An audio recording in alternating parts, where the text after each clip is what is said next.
Hello buddies, ఈ వీడియోలో మనం హైదరాబాద్ ట్రావెల్ చేసే బస్సెస్ ఎక్కువగా ఖమ్మం రూట్ నుంచి అయితే వెళ్తున్నాయి కదా, అండ్ ఆల్సో కొన్ని విజయవాడ రూట్ నుంచి ఖమ్మం రూట్ కూడా షిఫ్ట్ అవుతాయి అవి.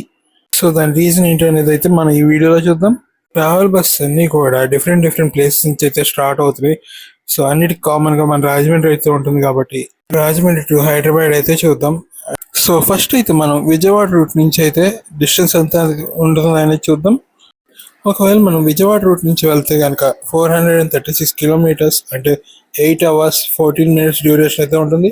నెక్స్ట్ మనం ఖమ్మం రూట్ నుంచి వెళ్తే కనుక అప్రాక్సిమేట్లీ 380 కిలోమీటర్స్ అయితే ఉంటుంది. అండ్ సో మనకి 56 కిలోమీటర్స్ డిఫరెన్స్ అయితే వస్తుంది.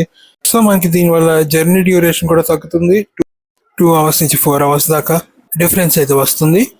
సో ఇంకా మనకి ఖమ్మం రూట్ నుంచి వెళ్తే డిస్టెన్స్ తగ్గుతుంది, టైం తగ్గుతుంది, ఫ్యూయల్ కూడా సేవ్ అవుతుంది.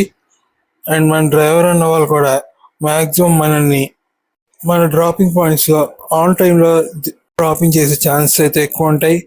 అండ్ ఈ వీడియో బస్ జర్నీ వాళ్ళకే కాకుండా ఓన్ ట్రాన్స్పోర్ట్తో జర్నీ చేసే వాళ్ళకి కూడా యూజ్ అవుతుందని అనుకుంటున్నాను. So that's for the video. Signing off, మీ పాండబాయ్ కార్తిక్ రాకీ.